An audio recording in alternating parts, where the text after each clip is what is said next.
Facebook users will soon be able to create a video chat room via Facebook or the Messenger app and invite up to 50 people to join a video call, even if they don't have a Facebook account.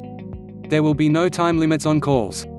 Messenger Rooms arrives as some people are looking for an alternative to Zoom, which has faced a number of security and privacy issues in the past 2 months. If you are still using Zoom, you can take steps to lock down your meetings and prevent Zoombombing, and learn other hidden tips and tricks.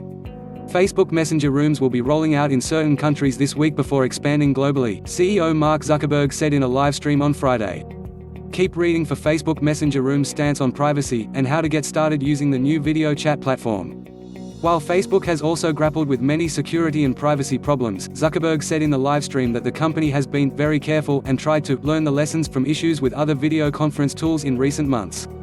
More than 700 million accounts participate in voice and video calls every day on Facebook Messenger and the Facebook-owned WhatsApp, and the number of calls has more than doubled in many areas since the coronavirus outbreak began, the company said in a press release. Messenger Rooms' privacy protections include the ability to control who sees your room, and can lock or unlock it. If it's unlocked, anyone with the link can join and share the room with others. But the room creator has to be present to start the call. They can control who can join, and can remove participants at any time, too.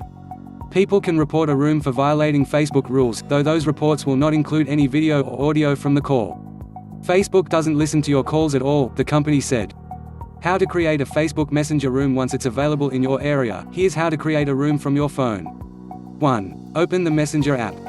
2. Tap the People tab at the bottom right of the screen. 3. Tap Create a Room, and select the people who you want to join. 3. To share a room with people who don't have a Facebook account, you can share the link with them. You can also share the room in your news feed, groups and events. You can join a room from your phone or computer, no need to download anything, according to Facebook. Facebook plans to add ways to create rooms from Instagram Direct, WhatsApp and Portal as well. Features will include 14 camera filters and changeable backgrounds.